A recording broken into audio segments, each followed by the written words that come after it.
Hi everybody, and welcome back to another lyrical breakdown with your lady friend Bonnie. So I have a bit of a cold, disclaimer right away, I guess to start off with. So if you hear me like sniffing or like kind of sounding like a man, or I also have like a lozenge or however you're supposed to say that. It's a halls in my mouth. To try to like negate any of the coughing that's gonna come up. So I'm sorry for anybody that's listening on headphones. You're gonna hear this. So that's gonna be the sound that you're gonna hear. Um, so yes, come hang out with me this week. So yeah, I mean I've missed out last week, I guess because I was more heavily sick, but now I'm kind of like getting over it, and I missed you guys, and I had this ready to go, and I wanted to like put this out anyways. So, yeah, that's what I'm here to do.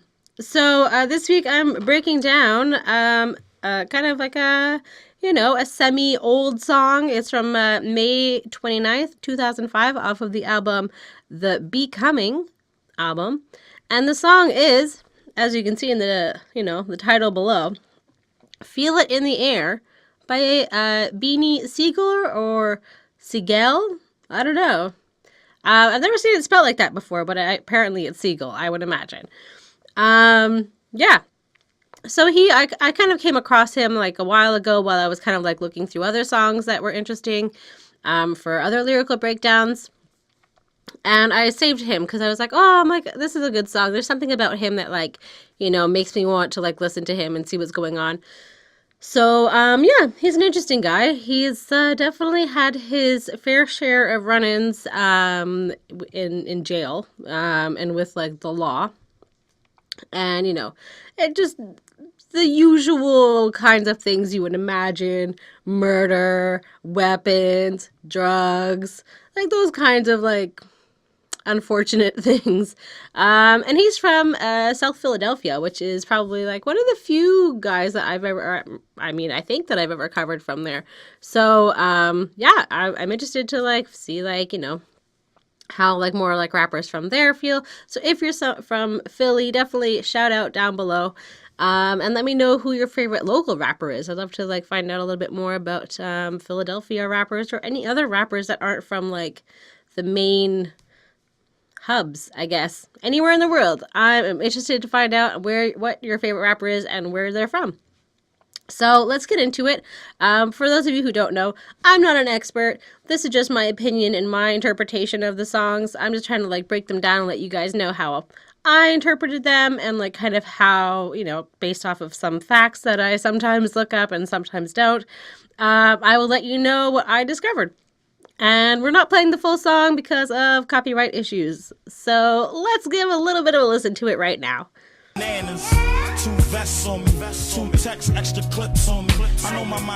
Okay, so we have the intro, really quick and easy.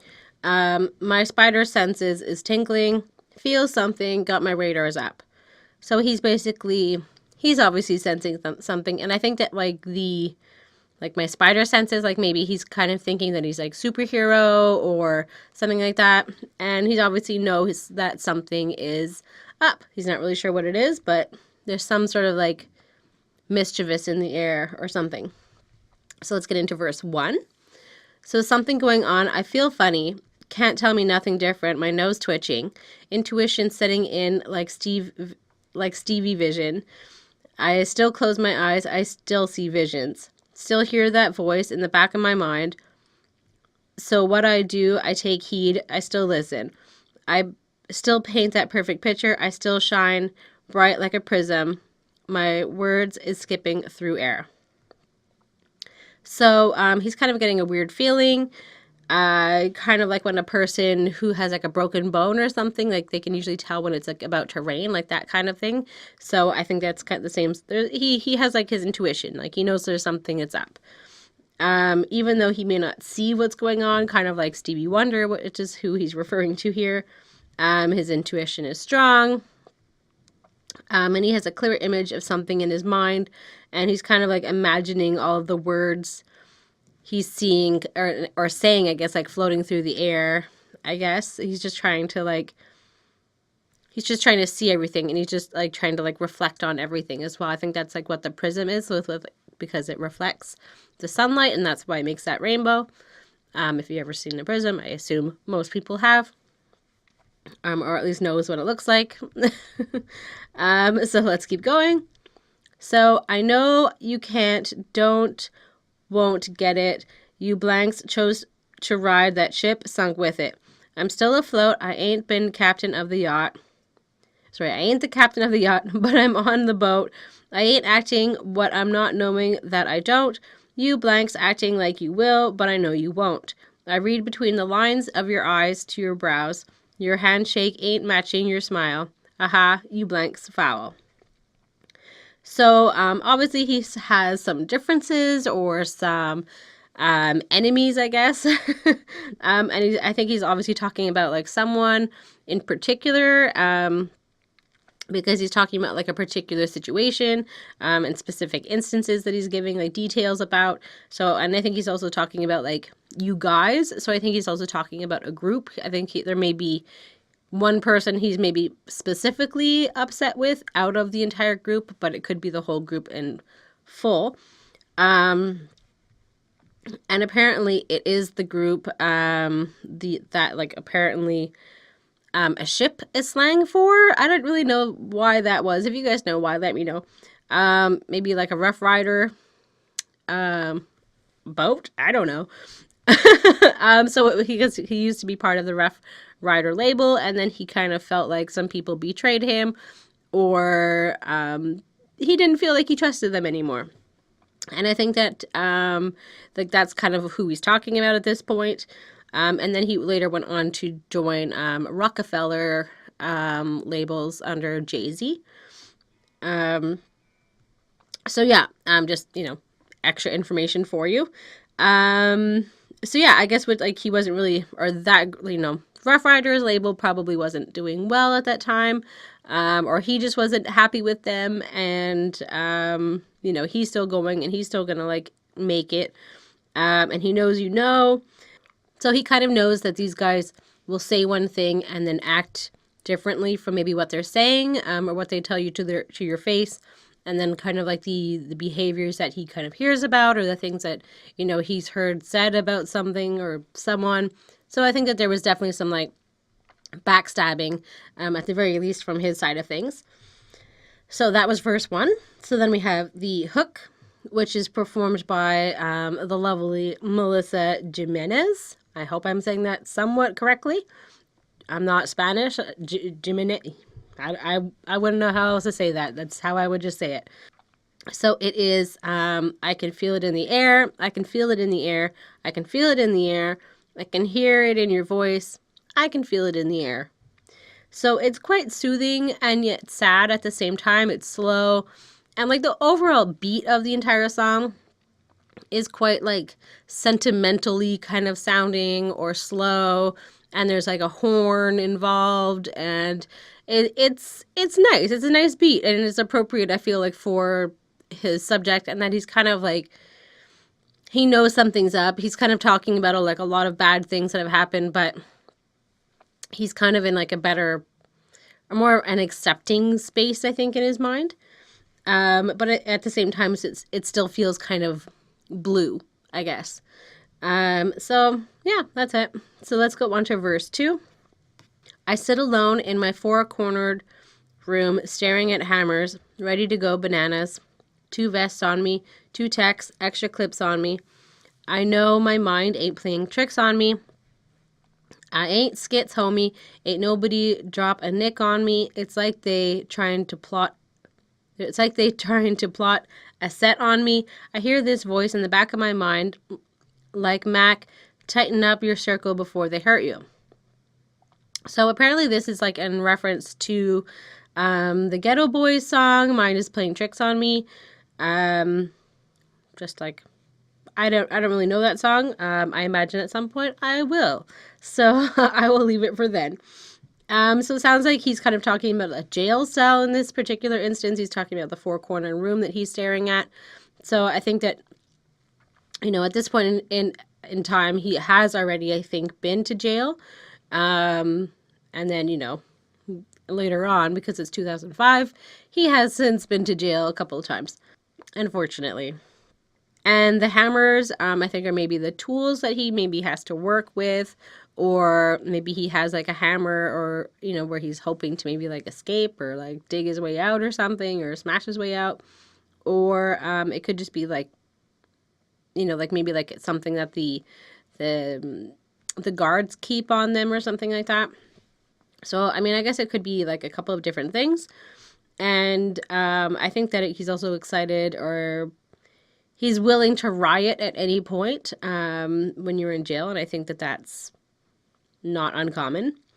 So he's fully covered in bulletproof vests. And I didn't know if that meant like he himself was wearing them, or if like somebody had tackled him and he was like covered with people who were wearing bulletproof vests. So I wasn't really sure, but it definitely sounded like he's ready, and, you know, like he's fully armed and ready to go, and he knows that something's up. So maybe he's just wearing them, you know, to protect himself from any potential attacks that he's feeling in the air that may come, unfortunately. So he's prepared either way. So nobody's going to get him, even though everybody wants to, because, like I said, he's prepared. And then he's hearing in his mind, you know, he's kind of like, something's telling him in his mind that he needs to be careful with the people that are that he's surrounding himself with, and to keep his group of friends close and tight, and, you know, like keep your friends close and your enemies even closer. So I think it's that kind of thing, and, you know, got to make sure that the people who you are trusting don't hurt you and don't backstab you. I think that that's what he's trying to avoid, you know, because I think that may have already happened.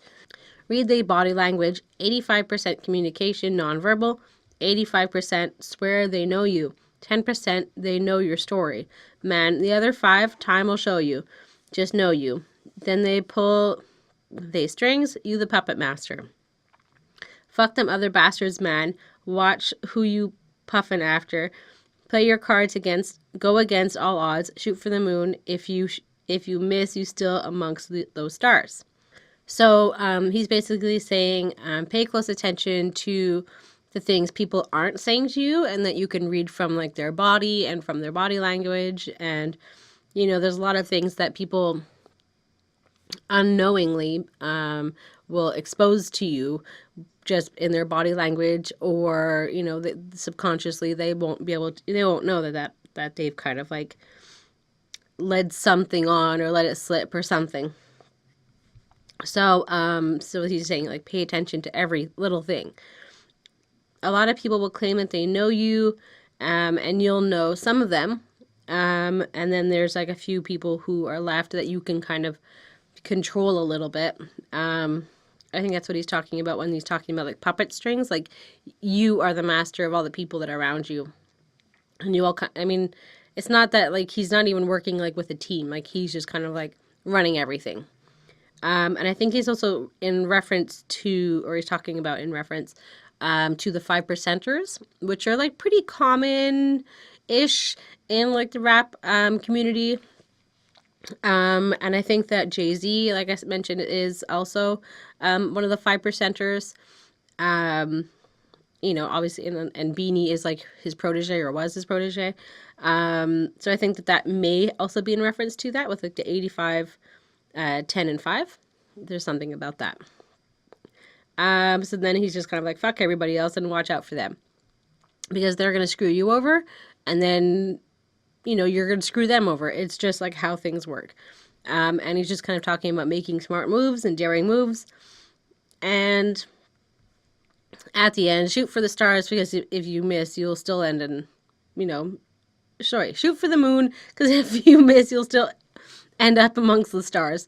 And I feel like that's on like the wall of like every classroom or something. Like, I feel like everyone has seen that in like school or something. So yeah, that's pretty much it. And then we have the hook again. I can feel it in the air. Blah blah blah blah blah. It's nice. Melissa did a very good job. And then we have verse 3. Can you feel it? Can you feel it floating? Without picture, quoting scriptures from Revelation. Talk shit and got the devil waiting. Body gets stiff, so levitate.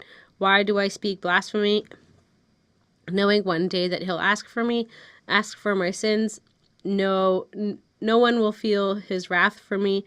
I go through it so you wouldn't do it after me. As for me, I'm still circling the block before I'm parking. So he feels kind of light, I guess, and he doesn't want to quote from the Bible. He's kind of like not really about that, or he's not really doesn't want to talk about that right now. And if he's, if he finds out that someone is talking shit about him, he's kind of saying like, you're gonna be dead, you're gonna go to hell, and your body's gonna get stiff, and like a body does after dying, you kind of get like rigor mortis, right? And then, you can float away, your spirit will float off. And I think that he's just kind of talking about that, like, where is it going to end up a little bit? I think he's kind of concerned with his own spirit. And I think he's saying also, too, that he knows that he's going to feel God's wrath for all of the sins and all of the bad things that he's done. And, you might be, like, questioning, like, why he's, talking shit about God and, being blasphemous and whatever. But he just knows that, like, in the end, he's going to be the one that suffers the consequences, not you, for his actions. And, and he's going to suffer them on your behalf so you don't have to, and so that you can maybe learn from him. In another way, it's very, kind of like what Jesus did, right? He sacrificed himself, but in a little bit more of like a dangerous way, like what not to do, I guess. But still, I guess he's still being kind of like a martyr a little bit. And yeah, and then he talks about, where he's at, and he's kind of like circling the block. And I think that like he's maybe unsure where to park, like maybe unsure where to park his like soul, or where he belongs, or he's not really sure what to do, if he should be good or bad, or what's going on. I think that he's just kind of, he's unsure where he belongs, I think. So, I mean, fair enough, right? I mean, if he's gone to jail and he's kind of done some bad things, but maybe he feels on the inside that he is a good person, all of the rest of the time. So I think that there is like some issues obviously going on. Let's finish up the verse. Not bitching, I'm just cautious. Same black parka, same Uzi, extra clips. Still clapping with that same larking. Damn, I feel it in the air. You not sincere. Blank, it ain't over. Not bitching, I'm just cautious. Same black parka, same Uzi, extra clips. Still clapping with that same larking. Damn, I feel it in the air. You not sincere. Blank, it ain't an us or a we or an I'm a thing. It's a good or bad karma thing. This is a song man of honor sing. I swear I feel something, honestly. So he's kind of saying like, listen, I'm not complaining and I'm not, whatever. I'm just being aware, and I'm just going to try to make smarter moves and learn from his mistakes. And he's like the same guy as he always was. And he's wearing the same, black parka, same jacket, and same weapons. And I think this is also in reference to a Jay-Z song as well, which makes sense. Like I said, he's his protege. So I have no idea really what he's talking about when he says the line, still clapping with that same larking. If anybody knows, let me know. He feels it in the air that you're not true, you're not sincere, you're not telling, like, you're not being real with him. And he's just kind of like, listen, it's not a you or a me thing or about any relationship between us. It's about, kind of what goes around comes around. And, you're going to get what comes to you. And if you've been like a terrible person and like, you can still be a friend to a person who is a terrible person, if he's not too terrible to you, I guess. But at some point, you're going to get something bad back. If you're a bad person anyways. So I think that he's just kind of like talking about that. And then, like what he feels in the air is that karma, is that something bad is going to come back to him. And he can feel it almost so much that he can almost touch it. And that's pretty much, the end of the song. And then we have the hook again. I can feel it in the air. I can feel it in the air. I can feel it in the air. I can hear it in your voice. I can feel it in the air. And that's where the song ends. It's I don't know, it's kind of like sad and like kind of like he's acknowledging, okay, I've done all these bad things, but he's not even like saying so much about that. He's just kind of saying like, oh, all these people screwed me over, blah. Um, but you know, it's fair. I mean, I think that he knows that he's going to be in trouble. I mean, he's obviously, I guess, gone to. He knows what he's done, I guess. And then I looked into the music video as well, and that's basically about him like sitting in like his house, waiting for like the SWAT team to like come in, and you can see them like there's shadows passing by the window that he's like sitting like in front of, and so it's obviously like, you know, you kind of get like that tingly feeling, I guess, or I mean, I wouldn't know, or maybe one day I'll know, but, you know, if like the SWAT team is like circling your house, then you're gonna be like, oh, did I see someone move? Like, you're gonna feel like on edge, but like in like the music video, at least, he looks nervous, but at the same time, he kind of looks calm and at peace, like he's kind of like accepted the situation that he's in, which I guess that's all you can do. And at the end of the video, I thought it was pretty interesting. It says, like on the official, you know, like music video, it says attempted murder charges against Dwight Grant were reduced to several counts of felony weapons violation. Dwight Grant, and in brackets, also known as Beanie Sigel, is currently serving his sentence in a maximum security detention facility in the tri-state area. His case is under appeal. So, yeah, I mean, like, it was in, like, the music video, so it was obviously, like, still relevant at this time when it came out. And it turned out, I think after his, like, second trial, he was found not guilty of murder. So, yeah, he was found not guilty, and I think that's good. That's great. Yeah, so don't kill people. And I guess don't get caught if you do. So, yeah, but he has, like I said at the beginning, like he's definitely like, he's gone to jail. He's done his stuff. So I think it's just, I hope that he just keeps on learning, and he's like an interesting guy, and he just kind of like rambles on. I watched a couple of his videos that he's released, and he just babbles away. And it's just kind of nonsense. And then he talks about having like, you know, he's not going to like release any more music. And then like another thing, he's like going out on tour. So I'm like, I was very confused. I'm like, I think he doesn't really know what he wants.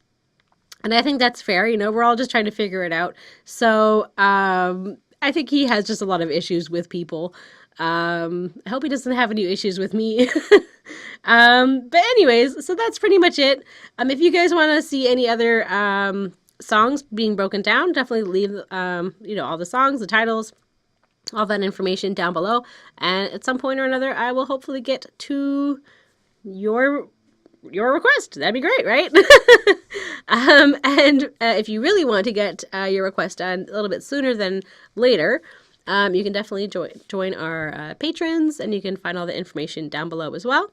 I would like to say a special thank you to our patrons.